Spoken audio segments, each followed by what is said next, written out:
Another live and exciting episode of America's Mayor Live on this very busy Tuesday evening, and we're live from Palm Beach, Florida. We're tracking another fast-moving stories this evening, of course, starting with this week's Tuesday primary elections.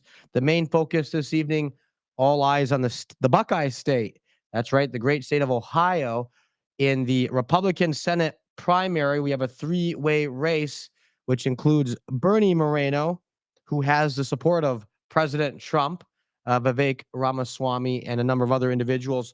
And then, of course, you have Matt Dolan and Frank LaRose. So that's a three-way primary for the Republican nomination for U.S. Senate in the great state of Ohio. We're also following some House races in, is it the land of Lincoln? Illinois. The state of Illinois is having their primaries. Florida had some primary elections today. And then, of course, in California, some special elections that we're following, including the replacement for former Speaker of the House, Kevin McCarthy. I almost said Mike McCarthy, but it's Kevin McCarthy. Mike McCarthy is the head football coach of the Dallas Cowboys and the former head coach of my Green Bay Packers. So a busy election night in some respects, of course, with both the Republican and Democrat nomination for president kind of being a foregone conclusion.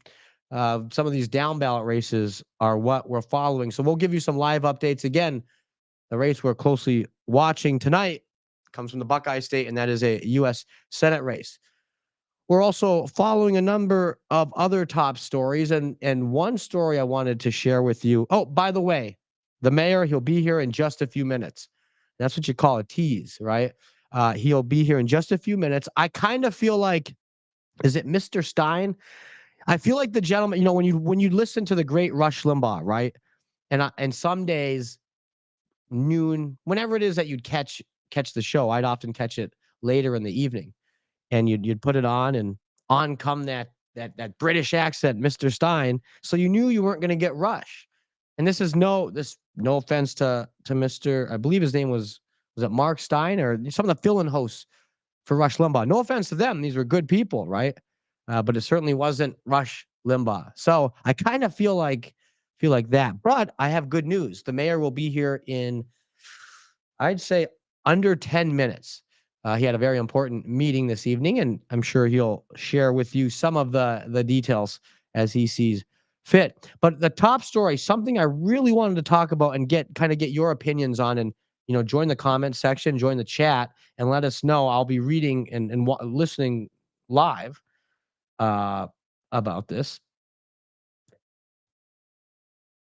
We want to talk about the similarities between what they are claiming, some of the things that are said about the Russian election, right? And then some of it's true, by the way. I don't want to just say claim. I mean, this is in no way meant to defend Putin and what he's done and what he's doing.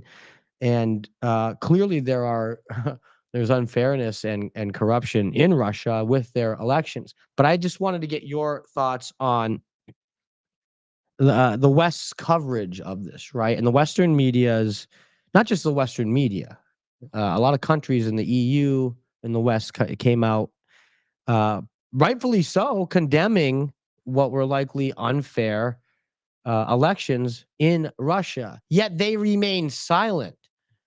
They remain silent on how the Biden regime is employing similar tactics to take out his top political opponent, that, of course, being President Donald Trump, right? We have the Biden regime, first of all, 4 major court cases in the same year, including the criminal case happening during an election year. On top of it, this ridiculous judgment in New York, their attempts to bankrupt the man and take away all of his wealth. But remember, it's not just their attempts to follow through with that, right? They know what they're doing, and they're getting the headlines they want right now. It's all part of the plan. It's all part of this larger effort to keep Donald Trump from getting back into the White House. And by golly, these people will do anything to keep President Trump from retaking the White House, right? So what we're seeing here in the United States, it should concern us all. And it really should concern not just supporters of President Trump. If anything, it should cause those who don't support him to stand up and speak out, as any true American patriot would do, right? You'd speak out against what's happening here, this great injustice against President Trump. And it goes without saying what they're attempting to do to Mayor Rudy Giuliani, right? And the way they're coming after him. These folks they will do anything. They'll do anything to maintain power, hold on to power. They didn't like President Trump. We caught them with their pants down in 2016. That's the only reason President Trump was able to win that thing without the amount of shenanigans we saw in 2020. Oh, but these folks, look, they're not the brightest people, right? So we caught them off guard. They don't understand the American people. They missed the whole thing in 2016. But they certainly weren't going to let it happen again in 2020, right? They certainly weren't going to let it happen. And that's why you saw such a concerted effort by big tech, academia, the media establishment, Hollywood, the entertainment industry. I mean, I guess the medical community, right? With this, what we got out of China with the virus. And a full-throated, concerted effort to do anything it took to keep President Trump from winning re-election. Because President Trump, arguably the first president in American history who was willing to go after the permanent Washington political class, right? He spoke to the working people of this country.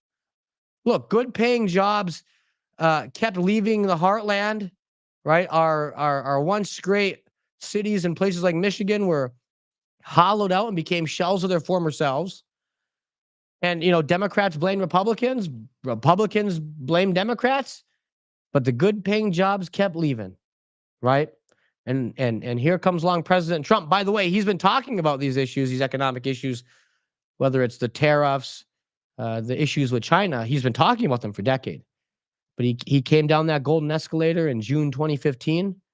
He was willing to go straight up to these Ford Motor executives, tell them to their faces, we're building these cars here, and these are going to be good paying jobs for Americans. If you want to make them overseas, I guess we can't totally stop you, but we can slap a tariff on those suckers. And he wasn't afraid to say it, right? He pushed back against what previously was just accepted as the default future, right? And that's NAFTA, the TPP. President Trump came along and said, look, we all want free trade, but it's got to be fair, free and fair trade. And he was the first president that was willing to come out and talk about these things. Well, folks, look, I could keep talking. I could go on and on. I can talk. I've learned from the best. But I think we may want to hear from somebody else here. I think we're here for somebody else who has just arrived in the building. And so maybe we'll have him come on and make an appearance, and then we'll take a quick commercial break. Why don't you take a commercial break, and then I'll come on. All right. He wants to come on after the break, folks. So stay tuned. And when we come back, I think you'll recognize the person that you're about to see. The new year, we're having the biggest sale ever on overstock clearance and brand new products. For example, save 60% on our Goose Down comforters, the best comforters ever. They go perfectly with our MyPillow bed sheets and duvet covers. Save 25% on our brand new kitchen towels. They're made with the same technology as our famous My Towels. Our initial quantities are extremely low, so get them now before they go. Our seasonal flannel sheets are finally in. You save up to 50%, and they sell out fast every year, so order now. They're truly the best flannel sheets you'll ever sleep on. Or save up to 80% on all our clearance items. And this is where it gets even better. For a limited time, your entire order ships absolutely free. So go to MyPillow.com or call the number on your screen. Use that promo code to get deep discounts on all MyPillow products. And for a limited time, your order ships absolutely free. And we're back. Here we are. Well, welcome to America's Mayor Live with Ted and Rudy. Ted and the mayor, we're together on. And Rudy is just back He's just back from Mar-a-Lago. You know what Mar-a-Lago is? That's the place the FBI searched and found nothing but made it into a crime. Yep. It can be famous in history as the destruction of the FBI. I mean, really amazing. How's the boss doing tonight, Mayor? He was doing great. He had a whole bunch of people there. They were doing a fundraiser downstairs, one place for Catholic Charities. Oh wow. And they were doing another one for a candidate in not New Hampshire, in Arizona. Okay. That involved Bernie and I saw Siggy was on the invite. Yep, Kimberly. Yep. She was Kimberly was involved in it. And I think she was organizing it for Kimberly. So they had a lot going on. They had 2 events. Plus he was having dinner with Boris Epstein, staff, and a few others of his staff. And so it was the usual very active night. And here it is. What is it? Tuesday night? Just another Tuesday night at Mar-a-Lago. My God. And folks, the mayor is good. You know, he's a humble man. But when look, I go to Mar-a-Lago with the mayor, right? And there's nothing like it, right? I mean, outside of the president, clearly this is the person people want to meet, and you're so gracious with your time. You are. And by the way, why shouldn't I be? I mean, if people want to meet me, if you come up to me and want to shake my hand, I'm available. If you want to take a picture, I'm available.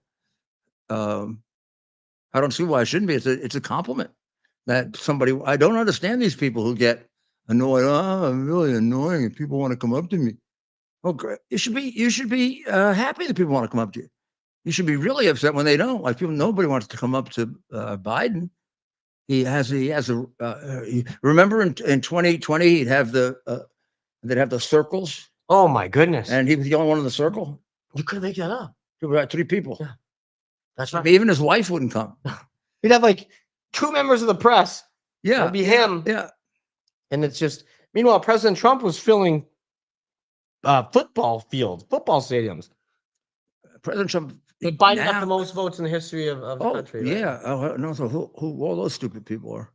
And they used to try and argue. I hope whoever they were that voted for him feel guilty now, what they did to our country. Isn't it nuts? With that guy. I mean, so I'll give you, Lake and Riley be alive today had they not voted for him.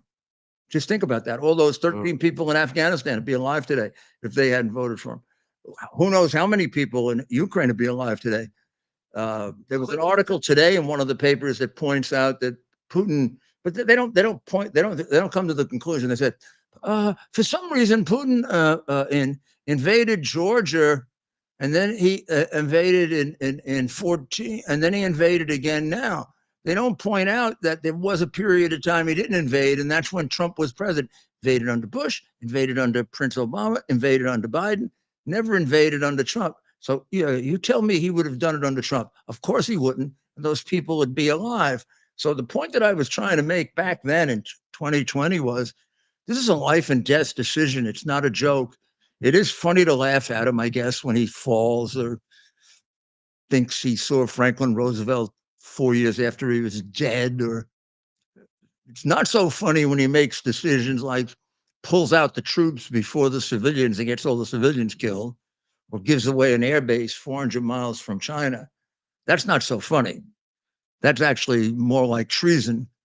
But this isn't funny. This is serious. This is, for our country, it's life and death. This guy is an extraordinarily dangerous president. That's right. And I don't know if you realize that people think, oh, well, Trump will be better. Trump is the only one I think that can straighten it out. There probably are some other people in America that can do it. We just don't know it. We do know that he can do it. I mean, he's the only one that can actually sort of flip it around, get us back to where we were, and start improving again. And not just that he can do it, he has the courage to do it. Has the courage to do it, and he's shown to us that he can. And he can do it. Yeah, he's shown us. I said that tonight in my little speech, because I gave a little speech at the fundraiser. And I said the difference between Trump and just about any other candidate ever before is when you vote for a candidate for president and he's the challenger, you are guessing, right? You seem like the greatest person in the world, but you don't know what they're going to be like when they face those responsibilities, which are awesome. Here we know what he's like. We know what he's going to do. He already did it. It hasn't changed at all since 2019, 2020. When he was president, 400,000 people came in illegally and were vetted at the border. Under Obama, just this year alone, is 3.2 million. Yeah. There you go. There's want a difference? There's a difference. Yeah. Your money is worth probably 15% less now because of Obama.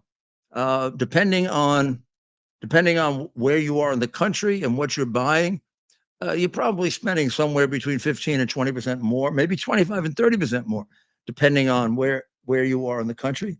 You haven't had a raise unless you got a gigantic amount of money, because the raises have not kept up with inflation. Mm-hmm.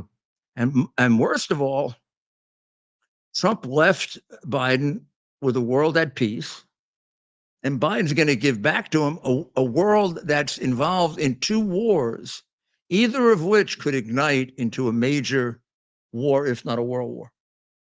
That's unconscionable. And I just say to the people who voted for Biden last time, make up for your error and the damage you did to your country, and vote for Trump this time. That's right. That's right. And Mayor, let's get right into this. So, you know, the Western media, and rightfully so, probably, and a lot of the EU and Western nations have come out hard criticizing the Russian election, right, for not being fair, and they're probably 100% accurate. However, why aren't these same folks making similar criticisms towards the Biden regime for employing similar tactics? Look what they're doing here. They're attempting to lock up the president, President Trump, of course. They're trying to lock him up 4 times, bankrupt him. They're on the verge of destroying him and taking his businesses away from him. Where do they have the right to take his businesses away from him? Those are his businesses that he built. This is America. You don't have a right to take his businesses away. Tish Joker. Has it ever been this bad? Has it ever been this bad in your lifetime? I've never seen this kind of political persecution go on in this country ever. This is much worse. Like people on the go back, sort of reverse it a little, and look at McCarthyism, and there's nothing like this. This is much, much worse. And there were a lot of defenders of the people who were being unfairly treated. A lot of people, both left and right, defended the people that were being poorly treated. And ultimately, it was Eisenhower that really got rid of McCarthy's power, who was a Republican. Republicans disciplined themselves. Here we have all the Democrats lockstep in favor of all the crazy crap that Biden does, that the group of idiots like AOC and or Schumer is, as bad as AOC now.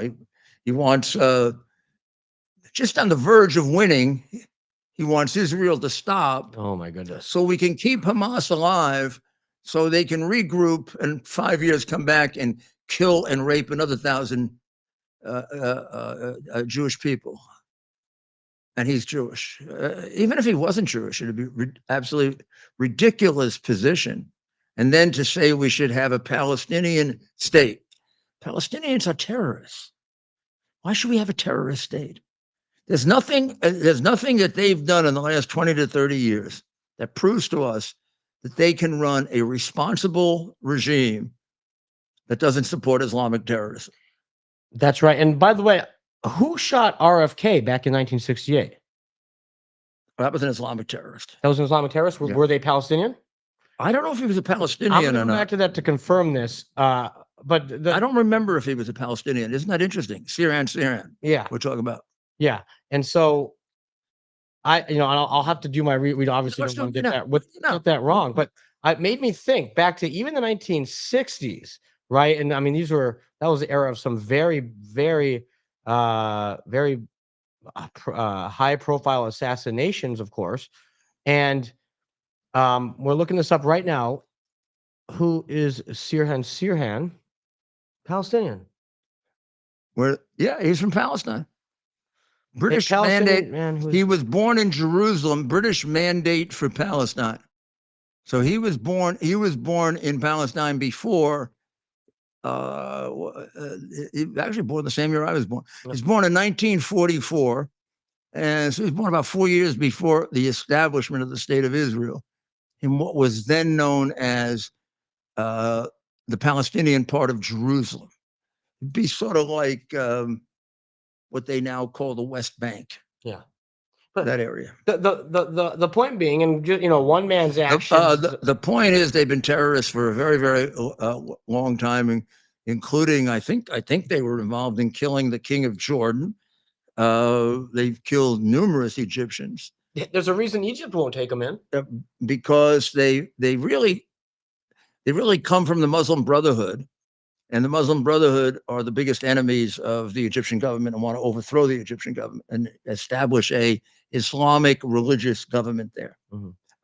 In the case of Jordan, there were 1 million Palestinians who lived in Jordan.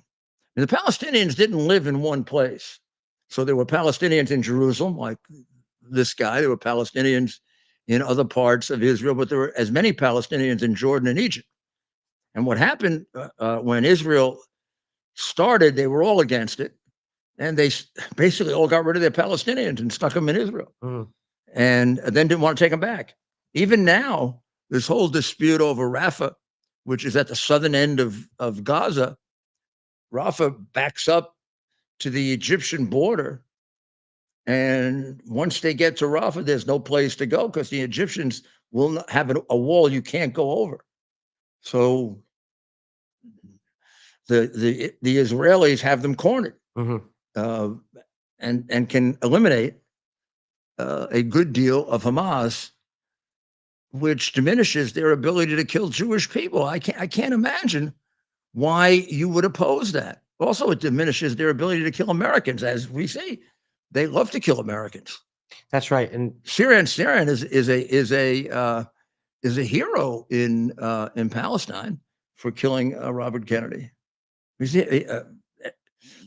9/11, they had big celebrations in Gaza and the West Bank when they attacked and killed all those people from my city and other places in America. Well, where was almost killed me? Well, where was the outcry from all these so-called innocent Palestinians as hundreds of Israeli citizens, a lot of them children, young women, not a Palestinian. There's not a Palestinian I know of that's condemned what the Palestinians did. The Palestinians are not peaceful. It's not ripe for the development of a country. They are brainwashed from the time they are born to hate Jews, to kill Jews, to destroy Israel, and to hate America.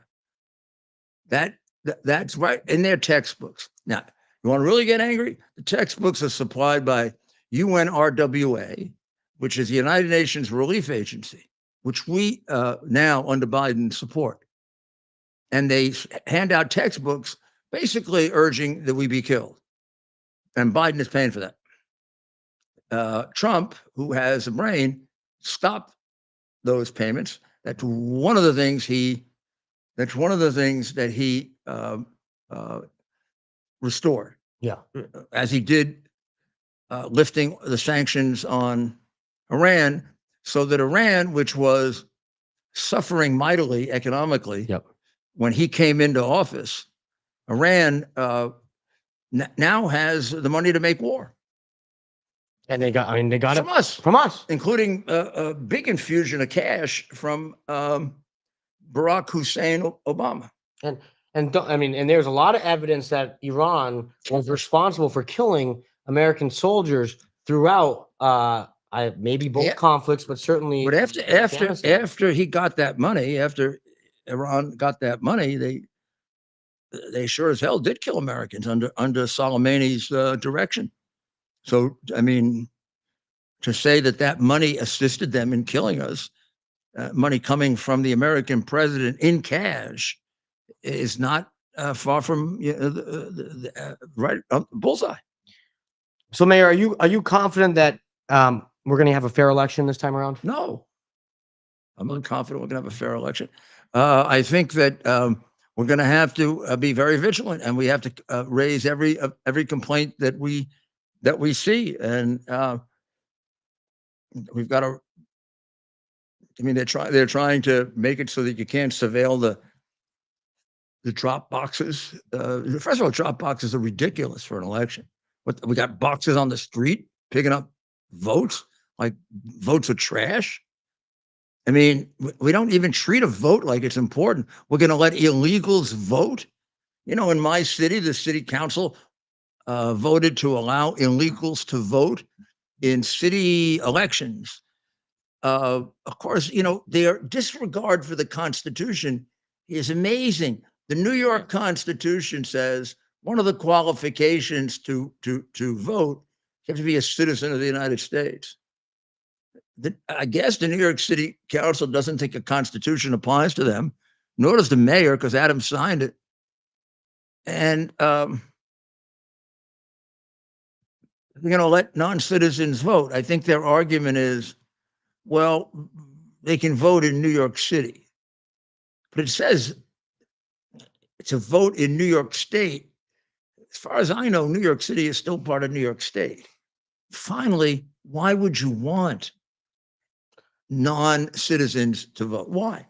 For what purpose do you want people that haven't declared an allegiance to your country yet, that haven't demonstrated knowledge of your country, to vote? They don't know the first thing about this.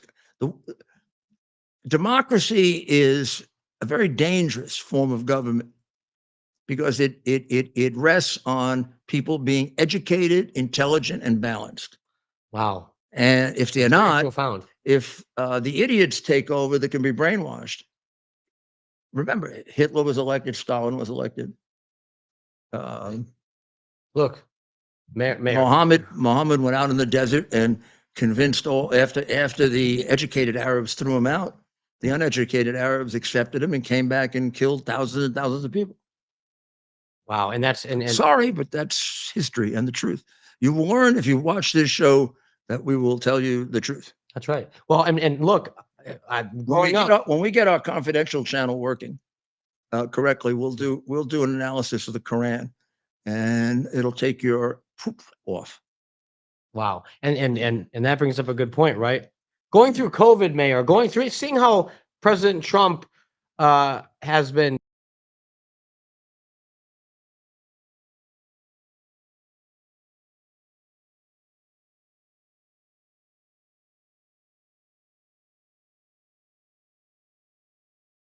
power, right? How some of these things happen. It's you read about it, but then experiencing it with something like COVID, that's something else, right? Yeah. I mean, Hitler. There are analogies, particularly with these riots that go on against the Jewish people, which I never thought I would see in America.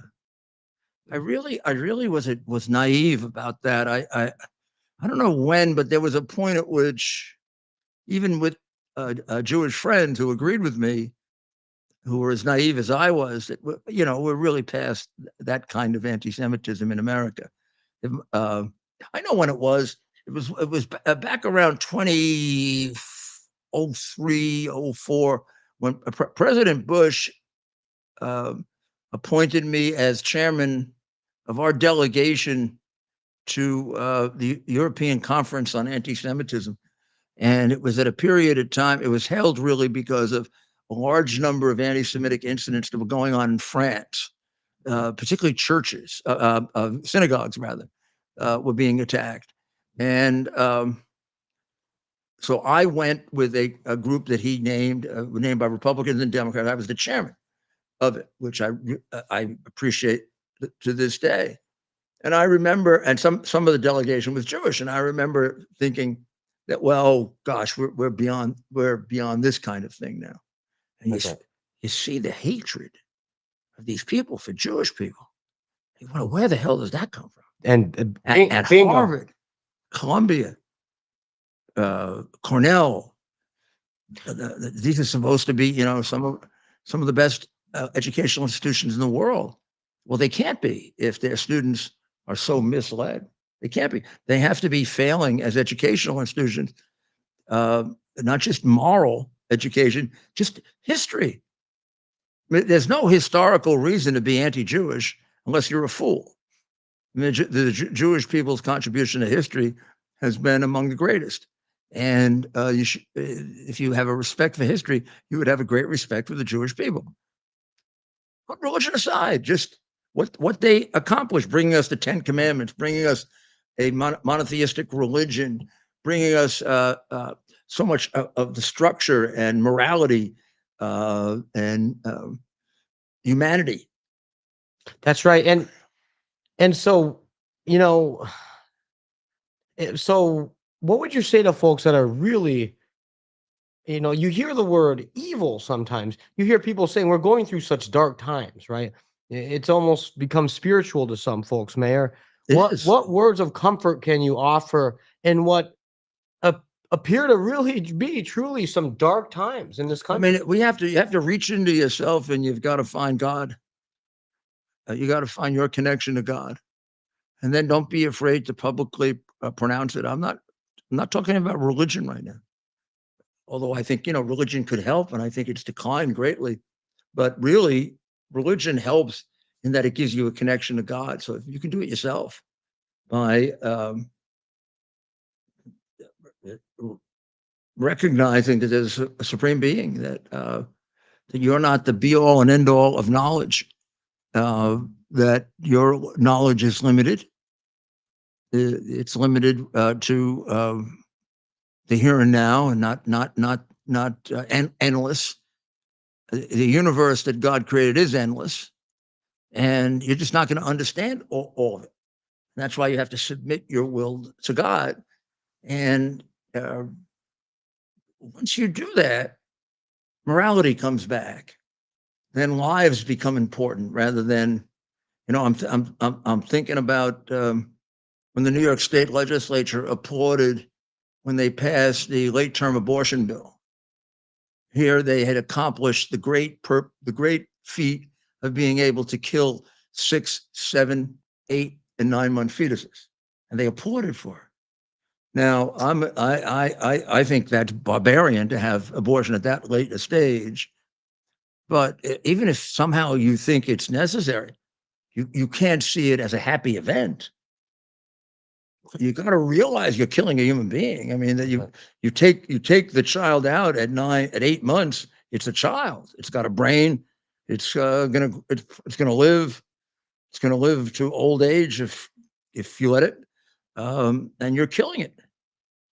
How that is a happy occasion, or how any of these abortion things are a happy occasion. Well, it's so clear with the Democrat Party and their leadership. They're not interested in actually protecting human life. They're interested in using that issue to scare people, to use it to manipulate women and people in general, not just women, to win votes. Right. And it's just so cynical and upsetting. And Mayor, I'm not sure how we can overcome something like that, because look, there's this more than anybody. There's a number of legitimate views when it comes to abortion and protecting life and protecting the other elements at play. Yet the Democrat Party, they're not interested in having a real discussion, a sober discussion on what's a very sober issue, right? They want to scare people and win votes. Right. I mean, both parties have what one side or the other would say was extreme positions. But the Democrat Party doesn't have a middle. The Republican Party does. That's right. And the minute you allow 7, 8, and 9-month abortions, now you're in the realm of murder. Now you're committing murder. And now you've blown. I mean, that for me, that blew. I always had a complicated position, which a lot of people disrespect, but it is really my position, which is that I'm pro-life. I don't believe people should have abortions, but I do believe that there are people that disagree with me, that have a different moral view. It's tough because the moral view is over life, but I think in a democracy, you have to allow some scope for that as well as protection for life. So you end up with one of these situations where you allow abortion at an not agree with it, not happy about it, but you allow it because other people are agree to it for a limited period. But then at some point, like 14, 15, 16, 17 weeks, okay, you got to make your decision. You can't be waiting for the child to actually develop into an infant that can survive outside the womb, and then crush its brain. That's right. We become a barbarian society when we do that. I don't know if it's still true, but a couple of years ago, there were more abortions in New York of Black children than there were births. That's an extraordinarily dangerous situation. And that's such a good point. The issue of abortion, the stats show it, at least up until recently, how it impacts the Black community more than some other groups. And again, look, when you talk about the issue, you may have had a nuanced position, one that maybe was more towards the middle, and this is historically right than some conservatives, but you never celebrated it, right? You always I'm very unhappy. sober way. I was always very unhappy, and if you was always very unhappy about it. And when I was mayor, because I had that position of that period of time, I was enormously supportive of adoptions. So I would have actually started adoption fairs where we would have we'd have a day in Central Park. We'd invite everyone, and we'd sort of put out a big booklet of children that were available for foster care, for adoption. And here, I'll say another thing that disturbs me a lot. The New Epic Times, I guess it was last week's edition, is talking about all of the people who protest abortion who are going to jail under the Nazi Attorney General that we have for like 10 years and 15 years and 20 years. Why? For protesting abortion, not for physical harm to anyone. Possibly there were one or two situations where they got in people's faces too closely. Gosh almighty, in politics, that's happened to me 100 times with protest groups. But you have to have respect for these people's position, even if you don't agree with it. These people believe that life begins with conception. Now, I that's not an irrational belief, by the way. That's not irrational at all. And that when you do an abortion, you're killing life. Or, okay, you want to call it potential life. Life. This fertilized egg, in a very short period of time, is going to become a complete human being, and you're cutting that off. That's right. Whether you want to call that murder or a significant act, it is. And it has to be treated very, very carefully, very respectfully. People's views on it have to be respected. Those are for it, those that are against it. But you can't start acting like people who oppose it are crazy. There's nothing crazy about it. They're, in my view, they're right. That's right. We have a democracy, and I respect the fact that there are an equal or large number of people that believe that there has to be some scope for this, particularly if there's been rape or incest but even there, people who say I'm against abortion if it's rape or incest. Just step back from it and think, how does that affect the innocent child? Why should a potential life, be eliminated because some scoundrel did a rape? That embryo, an infant, is a totally innocent being. Can't do anything wrong. That's right. And on that note, Mayor, let's take a quick commercial break, and when we come back, maybe we'll do some updates on tonight's election results. We're watching the Ohio Senate race. We got four. See, after Super Tuesday, people get so uninterested. Oh no, we're still in this. 4 big primaries, right? That's right. So, and we'll come back with some balance in nature. I see my fruitsies over here. So we'll take a quick break, and we'll be right back. Foundation delivers on its promise to do good and never forget the sacrifices America's greatest heroes have made for us. Heroes who risked their lives to keep our communities and our country safe. Heroes like United States Marine Corps Captain and pilot John Jeremy Sachs. Captain Sachs sustained fatal injuries when his military aircraft crashed during training, killing him and 5 other service members. He's remembered by loved ones as courageous, brilliant, and devoted to his career, family, and friends. John is survived by his wife, Amber, who gave birth to their second daughter 3 months after his death. Tunnel to Towers paid the mortgage on the family home for Amber and their 2 daughters.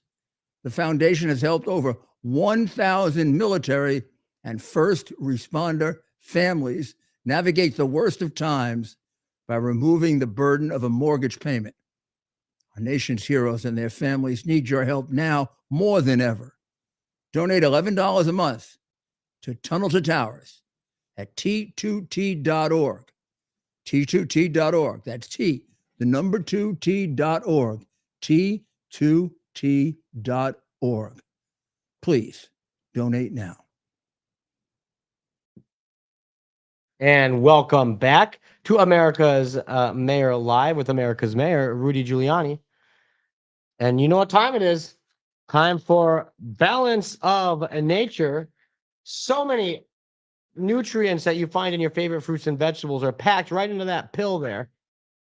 It helps keep the mayor going each and every day. You see how much energy he has from sun up to sundown. And he really does. You credit Balance of Nature for that. I do. 2 fruits. Here's the fruits.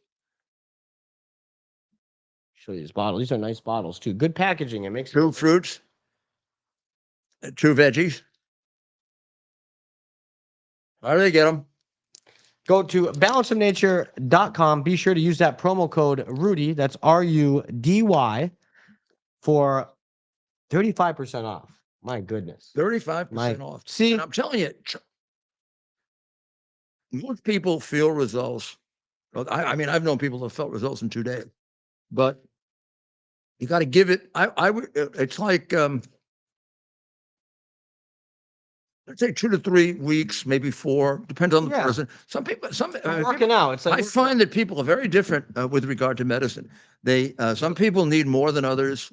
I remember my doctor, like a pediatrician doctor, way back when I was a kid, told my mother that I had a kind of, I'm not going to say a resistance to medicine, but I had a very strong tolerance to medicine. And therefore I needed more. Like he would give me 2, sometimes he would give me a larger dose than a child would normally get. And she was worried. And he said, he has a tolerance to medicine. Yeah. So he's going to need, not maybe twice as much, or he needs a little bit more, or he needs it more frequently. And I found that for me, for medicine to take effect, I have to take more than maybe you would take. You think? And I also find that I have very, very little, if any, symptoms from medicine.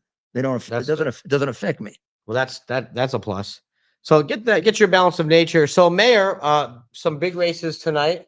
The Buckeye State, that of course being Ohio. Illinois, is that the land of Lincoln? It sure is the land of Lincoln. Yeah, the land of communism now, but it is the land of poor. That's their nickname, right? Poor Abe. I think some people took his statue down too.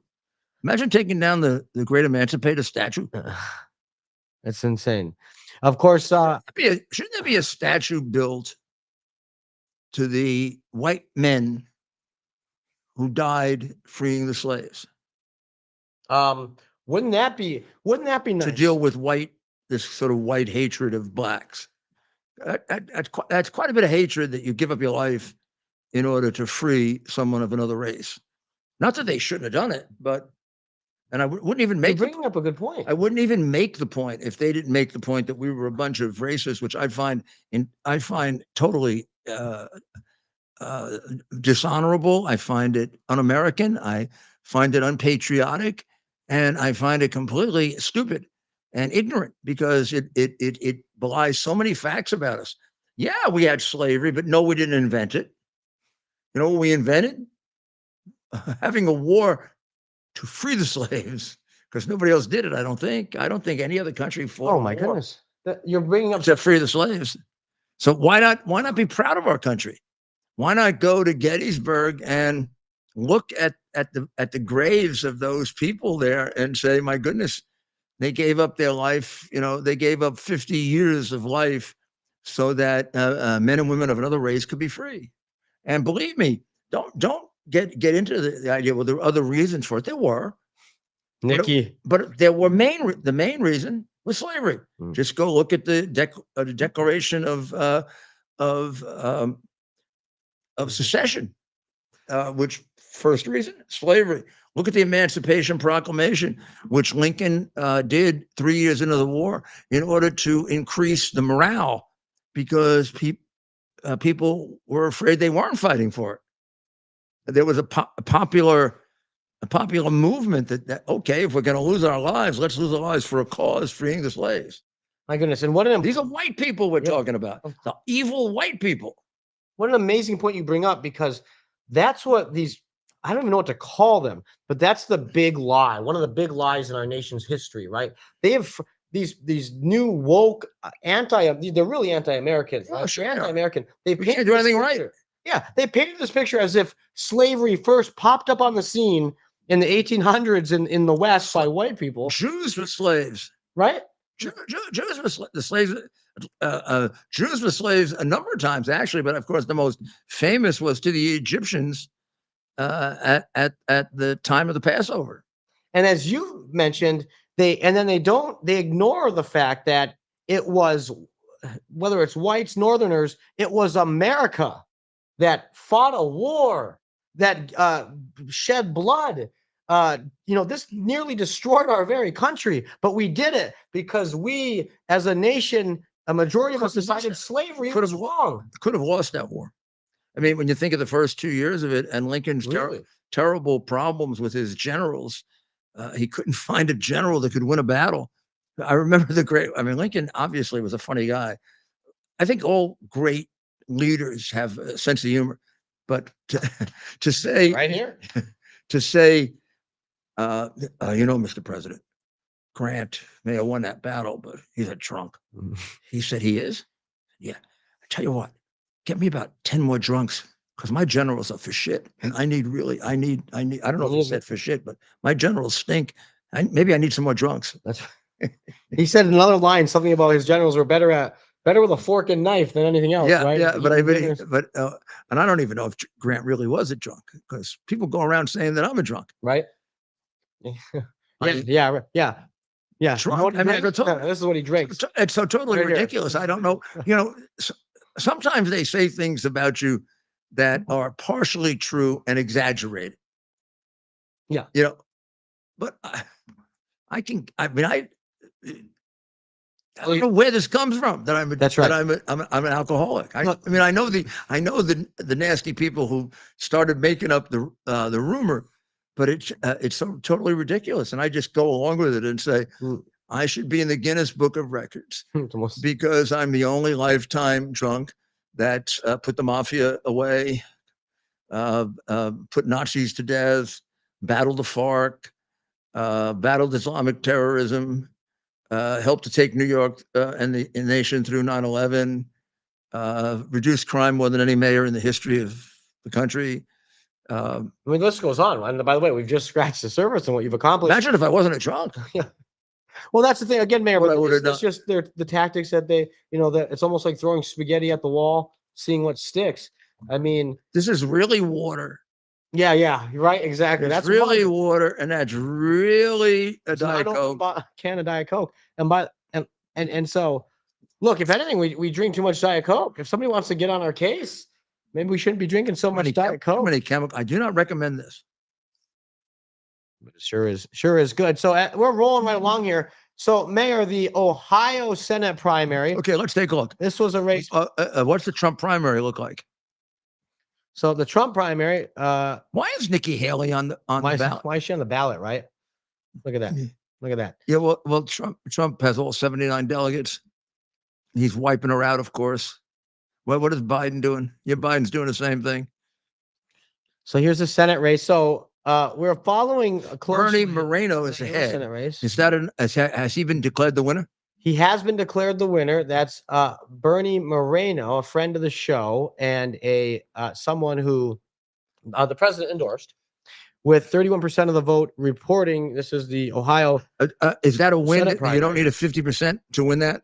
44.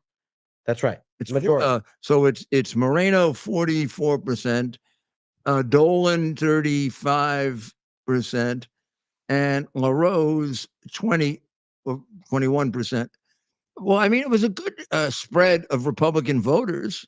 Yeah. And a good number in a three-way field that looks very competitive. That's a nice win. Yeah. Sounds like Dolan and LaRose were pretty good candidates as well. That's right. I mean, those are good percentages. Yeah. There's nothing to shake a stick at. Is that a saying? Yeah. And will they unite? It sounds like they will. Okay. My understanding is that they will. And look, with President Trump, Bernie Moreno was President Trump's chosen candidate. Oh my goodness, was there a Communist Party typical primary for sure? I didn't know that Sherrod Brown was a Democrat. I thought he was a communist. Yeah, right. Uncontested Sherrod Brown. What does that say? Oh yeah, well of course he ran just like a communist, uncontested. Yeah, it's amazing. Is this the way they run? I mean, it's amazing. Gosh, even Putin made an effort to put a couple of people on the ballot that he didn't kill. Oh my goodness, here they're not. I mean, look, they're going to do whatever it takes to ensure President Trump is not able to get back into. But they're taking 4 shots in 1 year.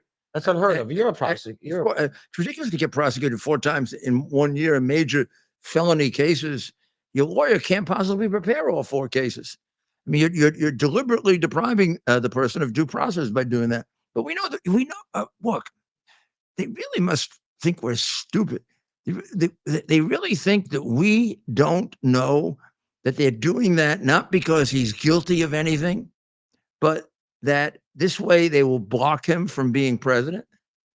The things he's indicted for are silly. They're actually silly. And when you look at this classified documents thing, Biden did worse. I mean, Biden, first of all, goes back much further. Biden's taking classified documents as a senator is not even arguable. As a president, you have a right under the Presidential Records Act to have a period of time to review these documents. As a senator, you're not allowed to take it out of the Senate. It's a crime. And he didn't take it out. He took it out for 25 years or something, 20 years. It's like taking a book out of the library 50 years ago or something. And then he put them all in places where the Chinese could get access to them. It's incredible. Trump didn't do anything like that. So why is Trump indicted? Not him, not Pence, not Hillary Clinton. The guy, Hillary Clinton's, Bill Clinton's guy who stuffed all the classified documents in his jacket and took them out of the National Archives. National Archives didn't yell and scream that he should be prosecuted, just Trump. That's right. I don't remember Trump stuffing things in his jacket. You can't make it up. Like you said, with Biden, what the hell were these documents doing anywhere near it? You can't have, I mean, I love that euphemism, 2-tiered system of justice, as if, that's another alternative way. You can have a 1-tiered system or a 2-tiered system. So yeah, we'll continue to have a 2-tiered system of justice. Republicans go to jail, Democrats don't. Yeah, and that's a 2-tiered system of justice. If Democrats take classified material or destroy government property, they will be scolded by a special prosecutor who is dishonorable enough to fix a case. That's right. And therefore not prosecute. I mean, Jack Smith, we've talked about this so many times, but this is the same person who was so unfair towards former Virginia Governor Bob McDonald. I mean, Bob McDonald back in the day, they were talking about him being a Yeah, early front runner for and president. he ruined it. He ruined any it. future for the man. And then eventually, the man's case was reversed, 9-0 by the Supreme Court. Grounds failure to state a crime. So he destroyed his career with a whiff and a puff, and only because it couldn't get appealed on time. That's what they're trying to do here. Believe me, Yeah. That's right. They're not even trying these cases like they're worried about whether it's going to. You look at the Fannie Willis case right now is filled with reversible error, meaning should she get to the point of ever convicting him or me, it would be reversed. But she doesn't care, because if she can get him convicted, which she won't now, I think at this point, before the election, they think that that'll turn the election. So now what do they have left to do that with? I don't see how they do it with Fannie's case. Maybe they can try to do it with Bragg's ridiculous, stupid, idiotic case that he didn't make the right journal entry with regard to the payment that was made to Stormy Daniels, in which they both decided to keep matters confidential. Nothing illegal about that. Done all the time. Divorces very often end with non-disparagement clauses. Employments often end with non-disparagement clauses. People often pay each other amounts of money for that in order to save their reputation, even if they're innocent. Because the simple reality is, and we all know it, once the charge is made, a certain number of people are going to believe it, whether you're innocent or guilty. So your reputation is injured with the charge. Somebody gets charged with sexual abuse, and they prove 50,000 ways that it's not true. There still will be people that say, "Oh, there's a question about him." Okay. So charging is very, very important. And what they're hoping to do is I think they hope by charging him they were going to get him. Yeah. Instead, charging him, they made him the front runner. Yeah. Now they're convinced if they can convict him on one of these things, it'll turn around. And I don't know. It might turn it around. We're in uncharted territory. We don't know what happens if somebody is convicted. No one's ever been convicted, but it is possible that he wins by a landslide if they convict him. Because one thing that will be true if the case gets tried, the American people will realize he's being framed. But he's not guilty. The people testifying against him are notorious liars like Michael Cohen. Michael Cohen can't tell the truth about what movie he went to. He can't. The guy is like, and he is incapable. If I got to cross-examine him, I think I would prove to a jury that Michael Cohen is incapable of telling the truth. He has fun lying. That's right. And as you said, he's just one of such a cast of characters that I guess the Democrat Party is willing to use for as long as they're useful to them. At this point, once the election is over, so is Michael Cohen. Well, that's the thing. I hope Michael Cohen and these guys understand that. Look, they're only as protected as they are useful, right? To regime, and they'll be thrown under the bus just as Michael got really, really scared, and he ratted. And when I say ratted, I don't. People who testify against other people and are telling the truth are doing the right thing. But people who lie to save their skin, well, that's what a rat is. And he's lying. I know he's lying to save his skin. So he's what would be generally called a rat. And nobody wants a rat around, even the other side. So the other side keeps the rat for as long as they have to. Yeah. And then they feed him to the cat. Yep. And I think a number of folks, we won't name names, are experiencing that on a number of fronts. And look, politics can be a who would trust Lynn Cheney? Yeah, Liz Cheney, Cassidy Hutchinson, Michael Avenatti. I mean, I could go on and on, right? These are people who have. Michael Avenatti's in prison, isn't he? Yeah, that guy. What a bizarre. I just said his name, and I'm thinking that guy's got what a background. That was a short. That was a short little window, though, right? Yeah, he was front runner to president. Then all of a sudden, remember he was going to be president. just out of nothing, because he represents. Did he have Stormy Daniels? Yeah. Just because he represented Stormy Daniels, he's going to. MSNBC was floating to be the next president. What are your qualifications, Mr. Avenatti, to be president? I represented a porn star. Yeah. Oh, that should really do it. But you're right. They were sort of just like Jefferson. Yeah, you wrote the Declaration of Independence at 33 years old, just like Jefferson, right?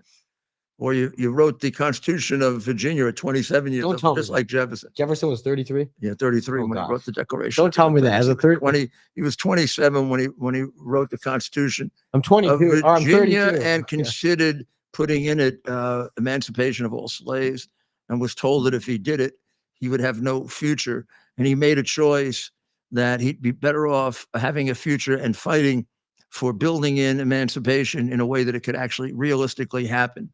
And I think that was more than just a construct. I think it really was the man. I think Jefferson was a very substantial moral man, and I feel very bad that he is treated the way he is. Jefferson was a hero of mine when I was very young, meaning in my teenage years.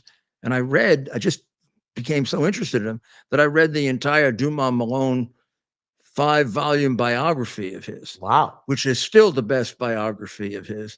And actually, when I say 5 volumes, each one of them is fairly reasonable in size. So it really is like 1,500 pages. When was that written? Probably about 30 years ago, and updated by scholars since then. But do they use primary material? Do they go back? Fabulous. Actually say it's good. A lot of they use, for example, a lot of the letters between him and his wife, who he was madly in love with. A lot of letters between him and Adams, of course, which came in the latter part of their careers when they had. Well, you can just get a book of the Adams Jefferson letters. And they describe politics in the 1815, 16s, the War of 1812. Oh, wow. I mean, the whole thing. These two men were friends, collaborated together on the Declaration of Independence, and then became enemies during the the Washington administration. Enemies? Yeah, oh yeah, big enemies, even bigger than him and Hamilton.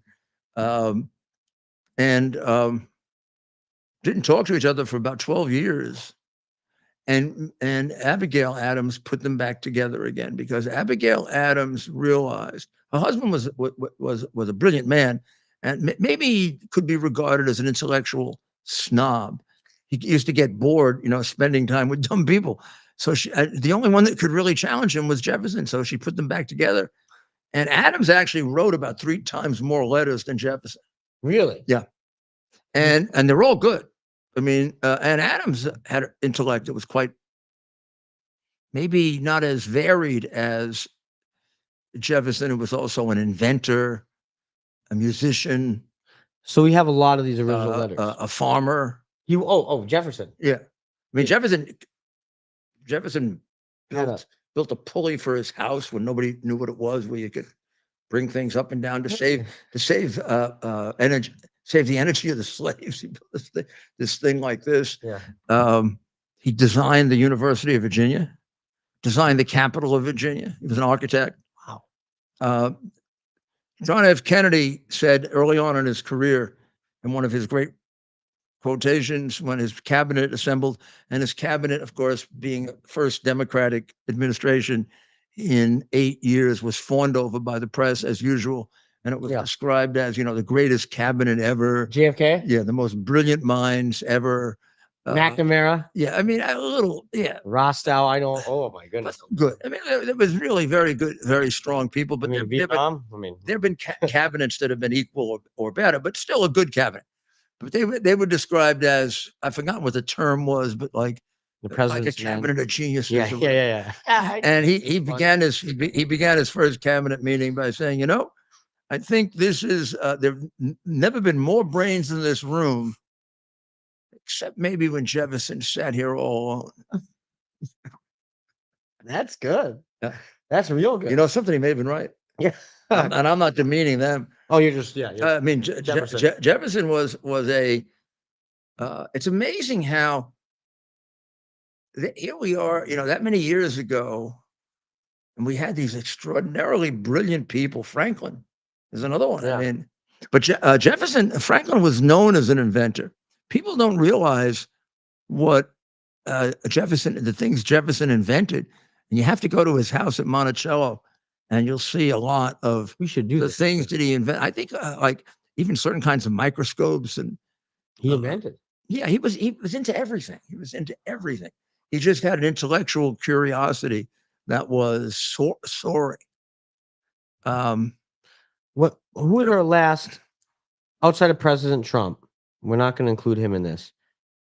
Who was our last? Would you say strong in my life? intellectual? How about in my lifetime? Who was the smartest man that sat in the White House?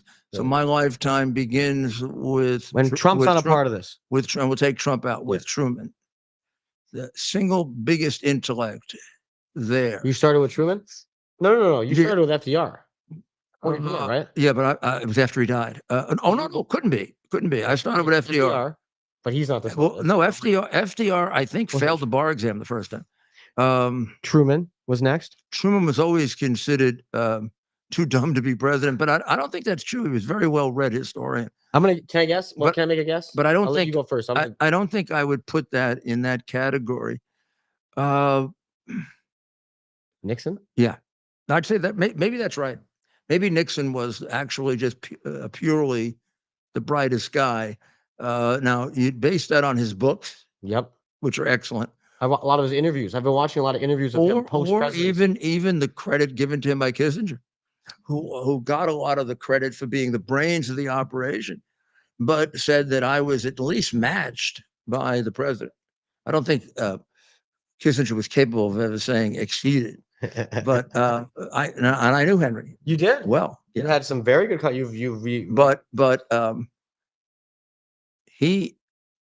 Nixon knew world history. He knew history. He knew foreign policy, international affairs. Kennedy was very bright. John Kennedy. Yeah, and the two of them before they became political opponents were friends. Yeah. They traveled. They traveled the country together. I think as congressmen. Debating Kennedy and Nixon did debating was it Taft Hartley, one of the labor bills, and this would have been in this. And the idea, this was in the late 40s. Oh wow! And the idea of it was both parties agreed that it would be good. Because eventually, it was a bipartisan piece of legislation. Yeah, that it would be good because it would educate the American people. So they went to like 7 or 8 places, like the town hall here and the Philadelphia Convention Center and wherever a university in St. Louis, and they got on a train and they did a 1-month tour together. Wow, a month. Okay. And in those days, you didn't bring lots of aides with you. Maybe each one of them had one, because you wrote your own stuff. They wrote their own stuff? Oh, sure. Yeah. I mean, both of them were very bright. Kennedy was very, very, very bright guy, too. I mean, who knows? You don't know their IQs and that sort of thing. But Kennedy was very, very great speaker. Smart. Would you say? Yeah. Nixon was very, very smart. Reagan was much smarter than anyone gave him any credit for. Probably best exemplified by his love letters to his wife. I'm sorry, we're here in Florida, but I have that. Oh, I've got him back of me at home. We'll get those out. And whenever you have any doubts about the strength of his intellect, you take a look at how well, at how good a writer he was. So, what is it in the news that we should finish out with before we call it a night? So, of course, we're following some elections, some primary elections. Some of the shine is gone because the presidential contests are. But these Senate races are very, very important as to whether the Republicans can take control of the Senate. So Moreno is going to run. Moreno is going to run. Have the distinction of running against a communist, Sherrod Brown. That's right. And Moreno beat 2 people, and Sherrod Brown ran like a true communist that he is, unopposed. Right? That's right. So we're following some House races in Illinois, and there's some special elections happening in actually in California in the race to replace former Speaker Kevin McCarthy. No results are being named in that. Of course, that happening out west, so those polls are still open. So out of all the races here, the key one, of course, the Ohio U.S. Senate race. Florida, Trump won by 67%. Well, that's right. I mean, Even with DeSantis still on the ballot. That's interesting. I didn't even think of that. You're right. 91% of the vote he got. 81% of the vote. 81% of the vote. DeSantis actually got significantly less than Haley, but that's obviously because Nikki Haley still kind of remains. As my guess is people don't want to make a point, right? She got the anti-Trump vote, whatever it is, and the DeSantis vote went to Trump. That's right. And so again, some of these are not a crazy busy night, but the close races to watch in, of course, Ohio, and special election to replace the former Speaker Kevin McCarthy. But we will not have those results until later, of course, considering that they are on the. Is a Republican going to win that? The McCarthy seat? Yes, chances are a Republican will win that, of course, in come November. But you're right, that's a special election, so we'll want to get the dates on that. I guess, Mayor, some other stories that we could use that vote in this period of time. Oh my goodness, that's a huge race. We're gonna that's a chance to. It's conceivable if you lose a couple of these races and people retire that you flip the speaker. That's right. All the work done to make Johnson speaker. They'll start. Hopefully, they would have a big. I don't know. I mean, I know. It used to be us as a party, right? Now it's Democrats. Their speaker, who comes from New York, is a really lightweight candidate, right? Wow. Like I didn't like Pelosi. I mean, we're talking true lefty. Bizarre. Yeah. And that he is the. I wonder if he was part of the Workers' Party, which is sort of a communist party. We'll have to find out. Hakeem Jeffries, right? Yeah, Hakeem. The Democrat Party of today is definitely certainly not the party of my parents or when you grew up. Yeah, I mean, it's a shame because country is stronger when it has 2 good political parties that can debate with each other like Nixon and Kennedy could do. Well, while we have you, before we sign off, I have to ask you about RFK. Not RFK Jr., but Robert Kennedy, because you admit this, back in the 60s, you were a Kennedy Democrat, right? Sure. I worked for JFK. But I worked for RFK's election. So you were supporting RFK? For both the Senate and his election for president. I was as a volunteer on his election for president when he died. Oh my goodness! In fact, I was the night that he was shot. I was going to my first or second day of law review classes to take the bar exam. You remember where you were when he was shot? I remember I was. Yeah, but you remember your reaction? I remember my reaction was almost like I don't remember if it was almost like this anticipated because his brother died, or what a horrible thing for this family, or is there some kind of curse? Or I mean, when you think about it, his brother had only was killed 4 years before. Yeah, and it was only a couple of months after Martin Luther King Jr. was shot. And Robert Kennedy made a great speech the night of his brother? Of Martin Luther King. Of Martin Luther King. That's right. One of his best speeches. And he was not considered as good a speaker as his brother.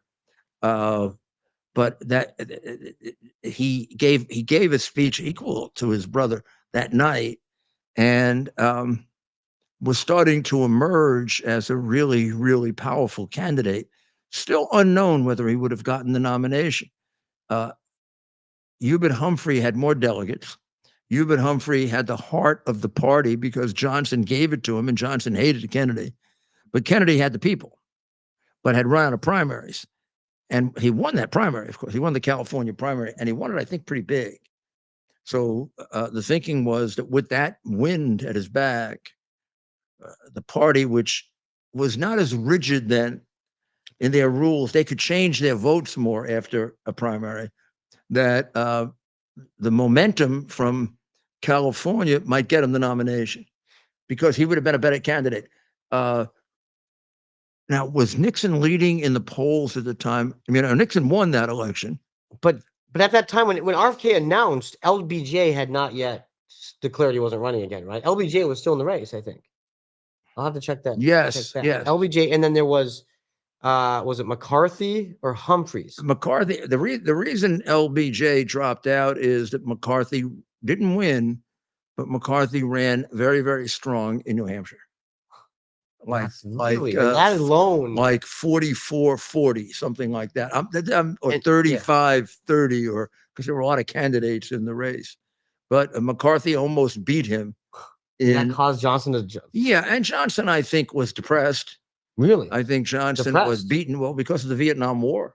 I mean, he was really that had to be. At that point, he was an extraordinarily unpopular president. Whether he would have won re-election or not against Nixon, I don't know. But people didn't like. He was really disliked. Johnson. Yeah, Johnson. Maybe there was even a resentment that he was the president after Kennedy. Right, that'd be tough among Democrats. That'd be tough. Yeah, they don't elect him. Yeah. We had Kennedy, this great man, and I mean, it's like what did my oh no, that's when Jacqueline Kennedy married Onassis. One of my friends, who he's really a brilliant guy, calls me up and he said, "This is terrible. This is like Queen Guinevere after King Arthur dies, marrying Merlin the magician." Okay, we're gonna. Because Kennedy was a handsome, idle man, and Onassis could never be mistaken for an extraordinarily good-looking man. And a fat wallet, I'm guessing, maybe, and fat other things. Yeah, he's a big guy. Yeah. But of course, RFK, when he passed away. Now, was this actually a quote attributed to him? His brother Ted Kennedy. I don't know. Was this something RFK said, or is this from George Bernard Shaw? Of course. Ted Kennedy, the great eulogy for his brother, Robert, right? Where he says, "Some men see things as they are and ask why. I dream of things that never were and ask why not." I don't know if that came, does it say it came from Shaw? It's being attributed to George Bernard Shaw. Okay. Which I'm guessing was well before the Kennedys.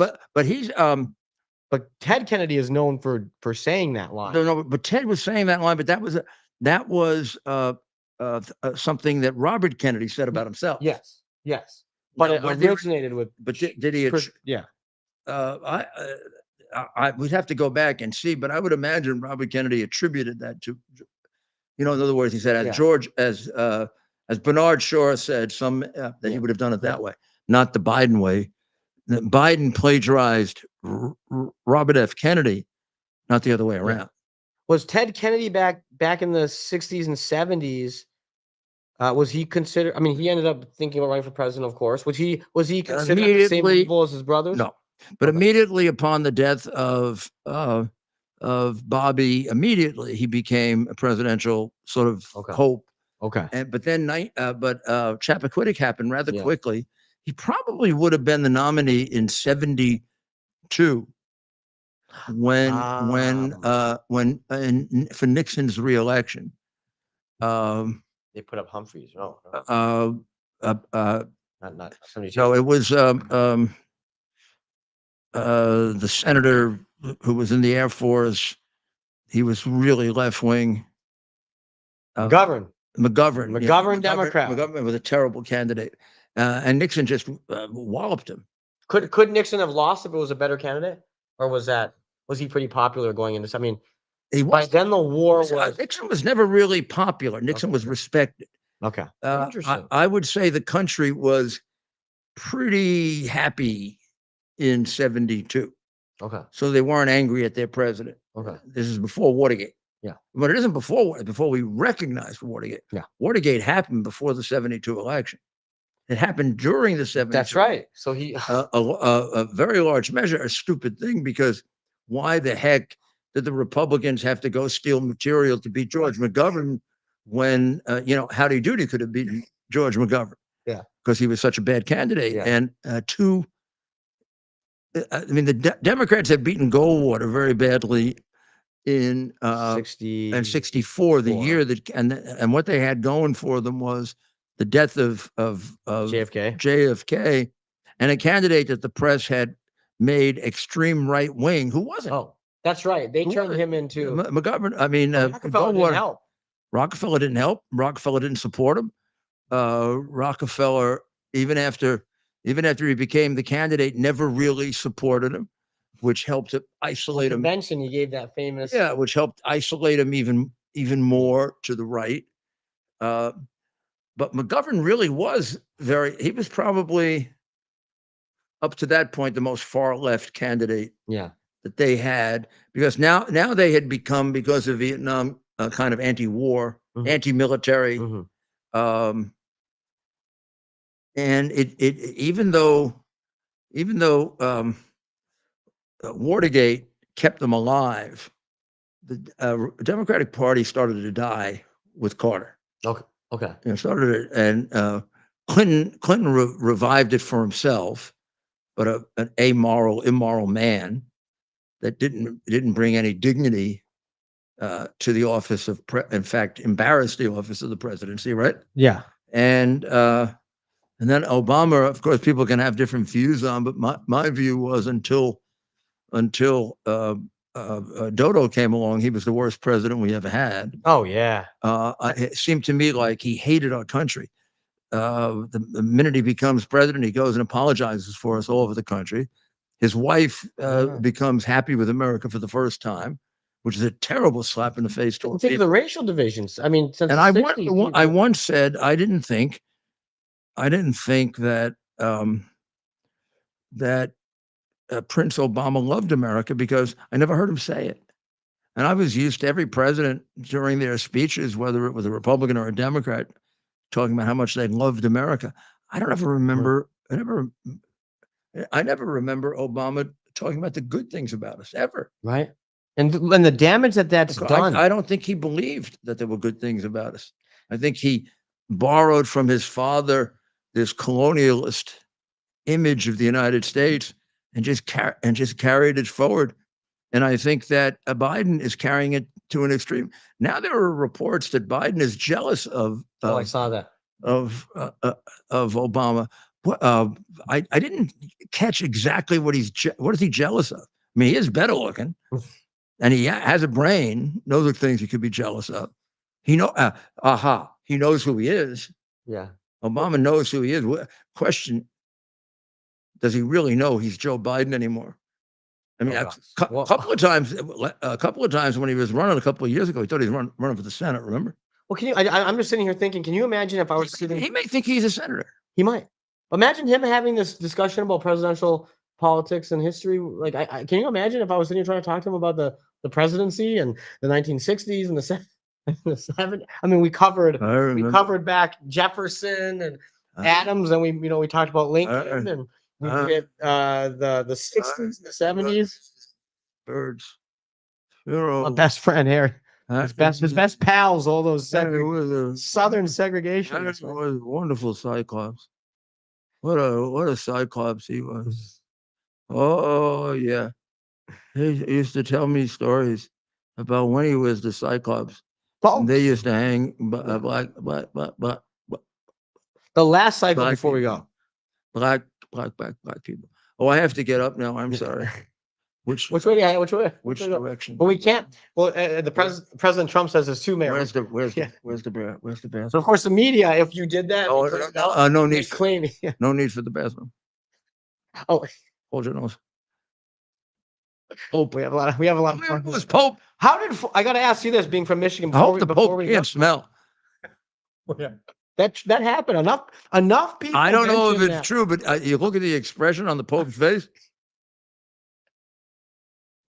And by the way, I mean, Yeah, that's just. It has to be, even though the Pope may be a communist and therefore appreciate Biden, it's got to be the Pope who always, the popes are always very, very bright because they go to the seminary and they study theology and they speak 5 languages and Well, you got to win that secret vote. You got to know. Yeah, you got to be smart. Yeah, and the College of Cardinals, politics, right? the College of Cardinals, although political in many ways, is filled with very, very well-educated people. So when he meets him, he must think, I don't think he knows a lot about America or likes us very much for that matter. I don't think so. He must think, boy, they really are a stupid country. Yeah. They really are this idea that they're a new country is really true. Boy, they're going to need a lot of help electing. They elect jerks like that. Talk about an argument against democracy, right? Like, they represent guys like that. Jesus, this is 10 years older than him. I get around better than he does. It is absolutely. It's baffling, man. We laugh about it, but I pinch I cannot believe the state of things and how he's. I know her name. I know her name. But look, there is a precedent for this. The way the press protected FDR, for example, the way the press protected even JFK. I know her name. Lincoln Riley. Lincoln, see, says Lincoln. Did you meet him tonight? Lakin. No, is that old? No, I met him tonight, yeah. Oh, stop it. That's Judge Michael Warren from Michigan. Yeah, That's a good friend of mine. Yeah. He was there? He wants to be on a show, yeah. Did he? I had promised him a year ago when we were in Michigan. I had promised him when we were at the restaurant, remember? Yeah. I'm surprised on the show and I haven't, so I'm going to put him on it. Is he? Yeah, he was at the Was Mark there?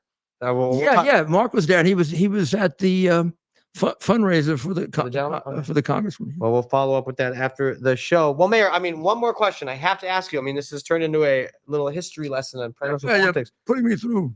Last one. How did Ford lose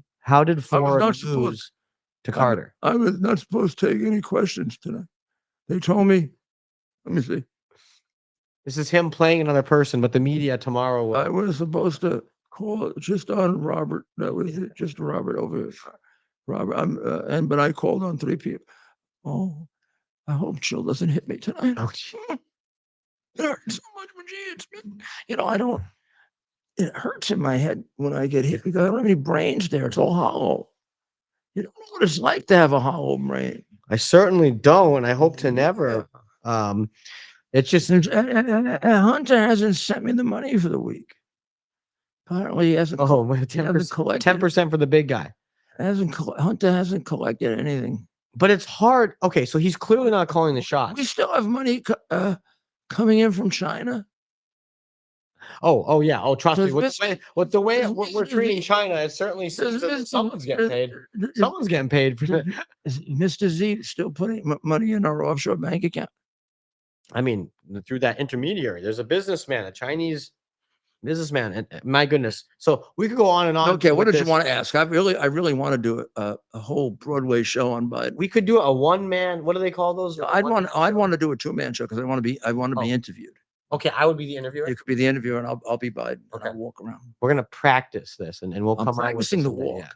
Yeah. The problem is we'll do it, and then they'll just make fun of us and say that which was what they do to Trump. Yeah, he can't do the. Trump makes believe he gets Biden Obama confused because he's playing Biden. They look, see, he's just like. Well, of course he's like Biden. He's imitating him. They're going to say now I'm getting exactly that. This is an imitation of Biden, jerkos. Yeah. Mayor Giuliani can't remember where he is. Can't remember. I remember seeing Roosevelt reading the funny papers on television. Mr. President, Roosevelt was dead before there was television. Oh, I still remember. I do. I still remember him. And then he falls asleep. Someday that's going to happen. Someday I'm not going to laugh. In the middle of a speech, he's going to go. I want to say that we should always follow. Oh my goodness. Look, no, I don't mean dead, yeah, asleep. yeah, exactly. Yeah. And look, What about the one we did last night, changing duty, honor, and country? man, Make you mad as hell. oh my goodness, it really It does. makes you mad as hell that these people play around with something like that because it's too patriotic. Well, And you spoke before those cadets right after you 9/11. cannot be too patriotic, my friends, about the United States of America. The country is greater than all of us. And especially our war fighters, the men and women that are fighting for this country, we're going to tell them not to be patriotic. What are we doing? It's like we're taking ourselves down from within. So what did you want to ask me? Okay, I probably don't know the answer, and I'll be embarrassed. How did Ford lose to Jimmy Carter? Oh, easy. First of all, the mood was very much against him because it was hard in that short period of time to make up for Watergate. Remember, Watergate happened. The 74 election, the Republicans got killed in the congressional races. And then Ford really had a year and a half. It's actually remarkable that he did as well as he did. Okay. I mean, he got himself up there. Yeah. Um, He pardoned Nixon too, right? He pardoned Nixon. That was still, now that would actually help him now. That's become a popular decision. Okay. Or a wise decision. Yeah. But at the time, it was a very controversial decision. Didn't he end the war, or was that Nixon? The Vietnam War was over. No, that was Nixon. Yeah. So, okay. But I think a lot of people think that if Ford had had a little more time, he would have defeated Carter because he was a good president. Mm-hmm. I mean, there was going back over his presidency. He was a very stable, maybe on the boring side. Yeah, Michigan man, but a good president, sort of like an Eisenhower. Yeah, stable, reasonable decisions, conservative, but not heavily, excessively right wing, and a really, really nice man. Yeah, statesman. He was in the Senate. Yeah, and they also the House. Another guy that they tried to make into not all that smart, who was was an intelligent guy. Yeah, not nothing. He had that Michigan accent. I'm sure. Certainly more than intelligent enough to do that job where you really need common sense. It doesn't hurt if you have wisdom, but you need common sense. And he had a lot of common sense. I like that. Yeah, you need a lot of you need to be able to think like a normal human being, because ultimately that's what you're trying to do. You're trying to win over a majority of them. Mm-hmm. So you got to know how the average person thinks, which completely the Democrat Party has lost completely. Yeah. Democratic Party now thinks like the Marxists and nitwits at Harvard think. So they cheat. So they make up for it by cheating. But it's okay to cheat because we're smarter than you are. We're more entitled than you are. We know what's best for you, right? We know what's best for the country. Yeah, that's right. So we're entitled to cheat and lie, because otherwise horrible people like Trump or Giuliani will take over the country. That's right. And by the way, they aren't smart. They don't know better. That's why President Trump was able to win in 16. First of all, anybody who thinks that probably is dumb. That's a great point. To start with, when you have that kind of arrogance. Yeah. When you have that kind of arrogance. Very good point. And it's a real sucker for Marxism, because Marx was all about, I'm smarter than God. Part of the hatred of God was that, that people think that God is smarter than I am. I'm really smarter than God. And he wrote about how Satan was really outsmarted God. He had a whole thing with Satanism as well. So when Marx was a very screwed up human being, very, very, as you would imagine, right? Developing a philosophy like that. But he was a very, very sick individual. That's right. Well, before we sign off, Mayor, I just once again want to say, I've been around you now for quite some time, and working with you and just experiencing what we've experienced the last year and a half. Thank you for having the courage to stay in the fight. Thank you for being willing to set up. Very few people. This comes from somebody, I don't remember who it is, but I don't want to sound like a plagiarist. We've just begun to fight, said someone, not me. That's right. We've just begun to fight. We'll find out by tomorrow who said that. And I couldn't be more proud to be working for someone like you and being a part of this. Thank you. Good ticket, right? We don't right here.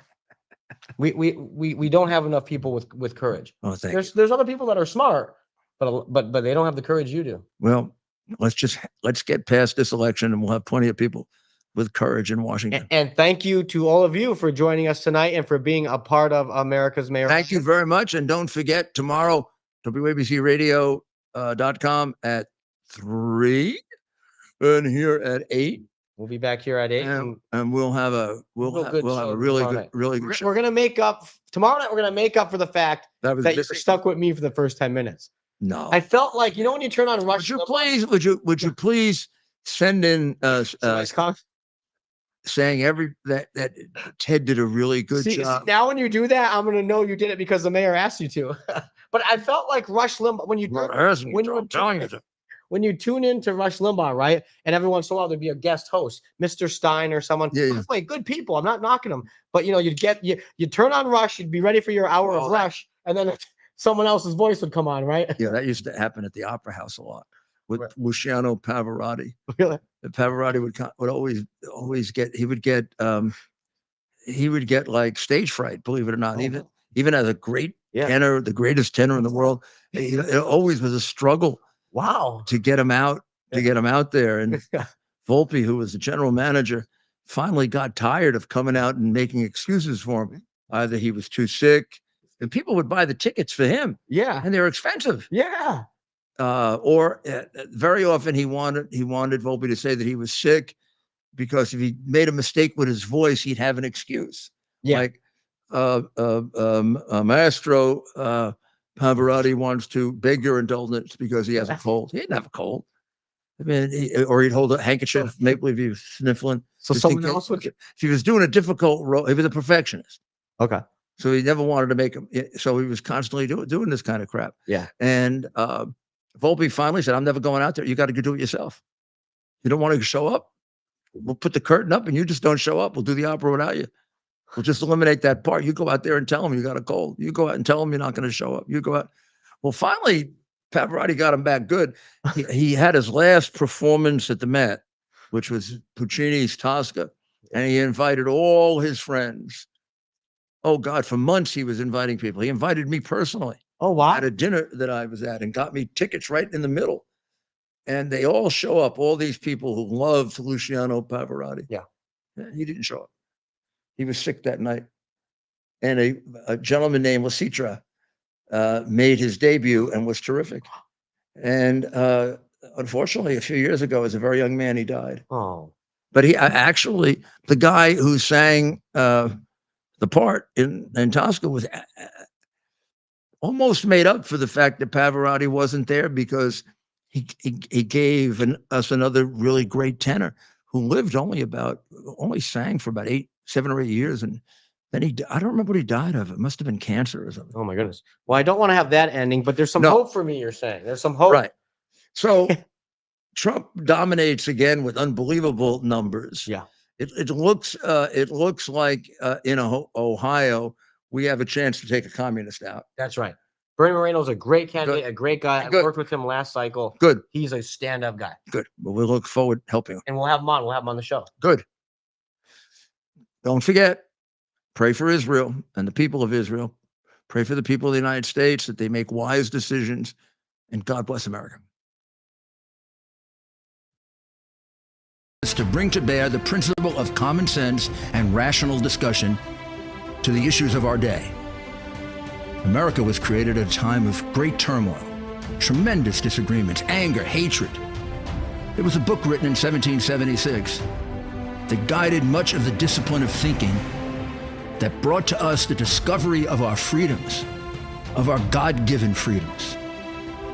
It was Thomas Paine's Common Sense, written in 1776, one of the first American bestsellers, in which Thomas Paine explained, by rational principles, the reason why these small colonies felt the necessity to separate from the Kingdom of Great Britain and the King of England.